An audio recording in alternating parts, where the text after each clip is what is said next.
Assalamualaikum warahmatullahi wabarakatuh. Perkenalkan, nama saya Diti Aftonah dari kelas 03 SAKP 010 dengan NIM 201011-20533. Pada video kedua ini, saya akan mempresentasikan mengenai sistem ekonomi dunia untuk memenuhi tugas perekonomian Indonesia. Pembahasan pertama, saya akan menjelaskan mengenai pengertian sistem dan sistem ekonomi. Arti dari sistem itu sendiri adalah seperangkat komponen yang saling berhubungan satu sama lain, yang memiliki batas, yang menseleksi baik macamnya maupun banyaknya input yang masuk dan output yang keluar dari sistem tersebut. Sedangkan pengertian dari sistem ekonomi adalah suatu cara yang digunakan masyarakat dalam mengalokasikan sumber daya untuk memenuhi barang dan jasa. Terdapat 3 ciri-ciri dari sistem ekonomi, yaitu yang pertama, walaupun sistem mempunyai batas, akan tetapi sistem itu bersifat terbuka, dalam arti berinteraksi juga dengan lingkungannya. Kedua, setiap sistem tidak hanya sekedar kumpulan berbagai bagian, unsur, ataupun komponen, melainkan merupakan satu kebetulan yang utuh dan padu. Dan ketiga, yaitu sistem melakukan kegiatan atau proses mengubah masukan menjadi keluaran. Sistem ekonomi sekurang-kurangnya terdiri dari 5 unsur. Unsur-unsur tersebut yaitu: pertama, elemen sistem; kedua, fungsi elemen; ketiga, hubungan antar elemen; keempat, pranata atau institusi ekonomi; dan kelima, tujuan sistem ekonomi. Berikut adalah penjelasan dari unsur-unsur sistem ekonomi. Unsur yang pertama yaitu elemen-elemen sistem ekonomi yang terdiri dari: pertama, unit-unit ekonomi seperti rumah tangga, perusahaan, serikat buruh, instansi pemerintah, dan lembaga-lembaga lain yang berkaitan dengan kegiatan ekonomi. Yang kedua yaitu pelaku-pelaku ekonomi seperti konsumen, produsen, buruh, investor, dan pejabat-pejabat yang terkait. Dan yang ketiga adalah lingkungan sumber daya alam, sumber daya manusia, sumber daya kapital, dan sumber daya teknologi. Unsur kedua sistem ekonomi adalah fungsi elemen. Fungsi elemen sistem ekonomi terdiri dari: pertama, masing-masing elemen mempunyai fungsi-fungsi tertentu yang harus dijalankan selama berlangsungnya proses kegiatan ekonomi, seperti fungsi produksi, konsumsi, distribusi, investasi, dan regulasi. Fungsi yang kedua yaitu hasil dari kegiatan ekonomi yang sangat bergantung bagaimana elemen-elemen sistem ekonomi menjalankan fungsinya. Selanjutnya yaitu unsur sistem ekonomi yang ketiga adalah hubungan antar elemen sistem ekonomi.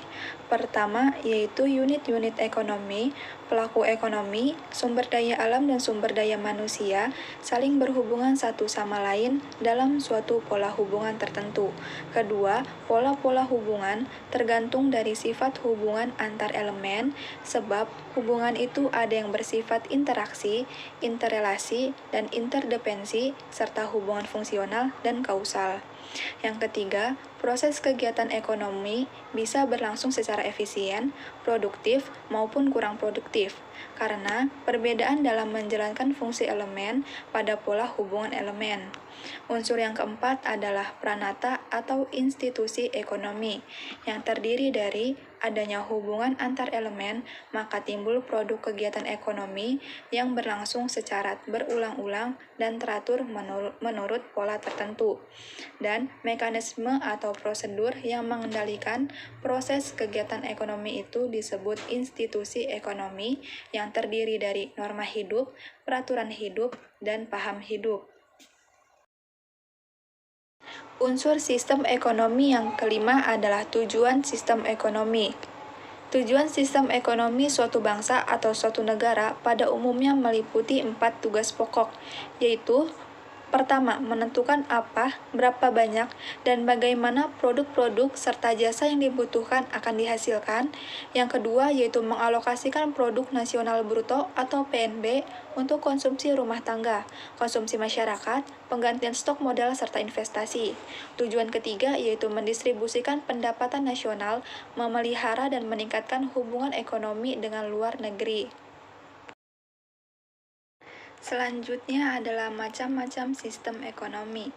Pada modul ini, terdapat 3 macam sistem ekonomi. Yang pertama adalah sistem kapitalis atau kapitalisme.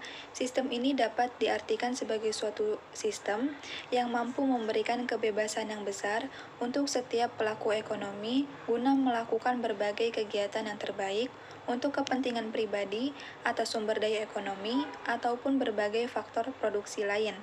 Ciri-ciri dari sistem kapitalisme ini yaitu pengakuan yang luas atas hak-hak pribadi, perekonomian diatur oleh mekanisme pasar, individu bebas memilih alat-alat produksi, dan motif yang menggerakkan perekonomian mencari laba.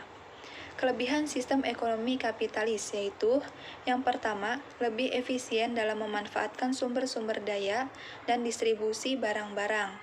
Kedua, kreativitas masyarakat menjadi tinggi karena adanya kebebasan melakukan segala hal yang terbaik. Dan yang ketiga, tindakannya selalu berdasarkan pada prinsip ekonomi. Tidak hanya kelebihan, sistem ekonomi ini terdapat kelemahan-kelemahan. Kelemahan dari sistem ekonomi kapitalisme ini yaitu tidak adanya persaingan sempurna, sistem harga gagal mengalokasikan sumber-sumber secara efisien, dan ketiga, perekonomian mudah terguncang ketidakstabilannya. Sistem ekonomi yang kedua adalah sistem ekonomi sosialis. Dalam sistem ini, perekonomian sepenuhnya menjadi tanggung jawab suatu negara atau pemerintah pusat, lantaran segala sesuatunya harus diatur oleh negara dan dikomandokan dari pusat.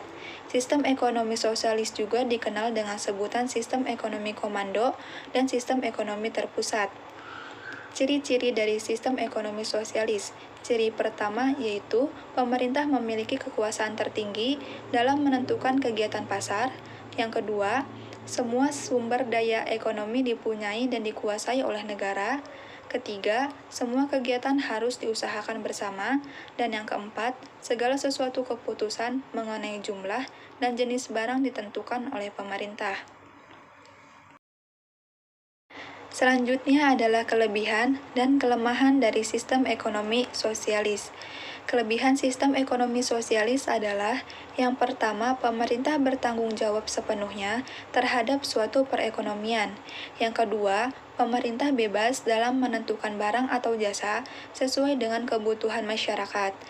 Ketiga, mudah melakukan suatu pengelolaan dan pengawasan.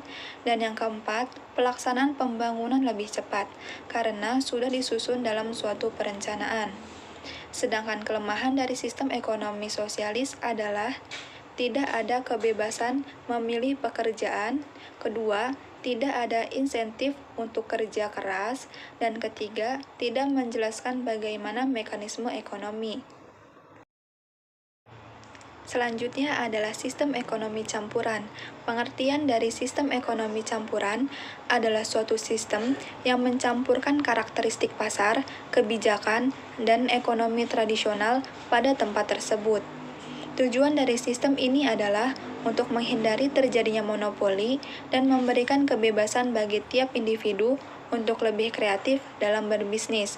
Ciri-ciri sistem ekonomi campuran ini adalah yang pertama, tatanan ekonomi merupakan perpaduan antara ekonomi pasar dan terpusat.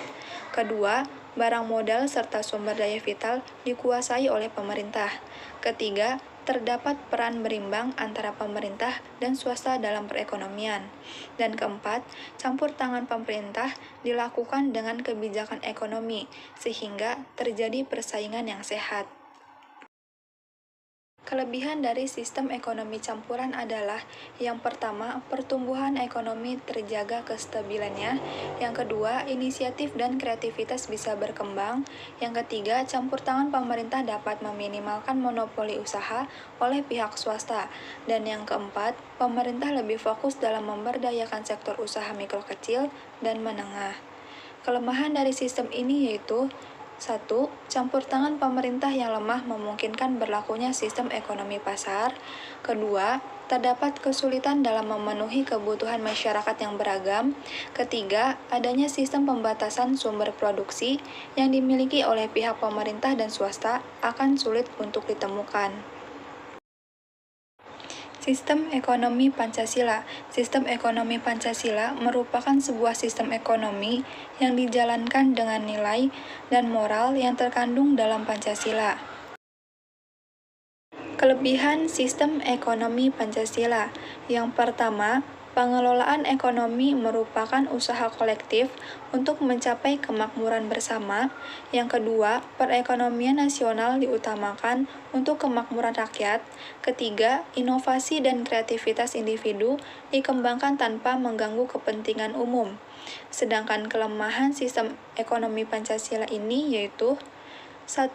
Daya kreasi dan inovasi masyarakat berpotensi mati karena dominasi negara dalam pengelolaan perekonomian. 2. Keputusan ekonomi diambil secara lambat karena perlu penyelarasan kepentingan bersama. 3. Perekonomian berjalan secara tidak efisien karena mengedepankan proses demokrasi yang relatif lama.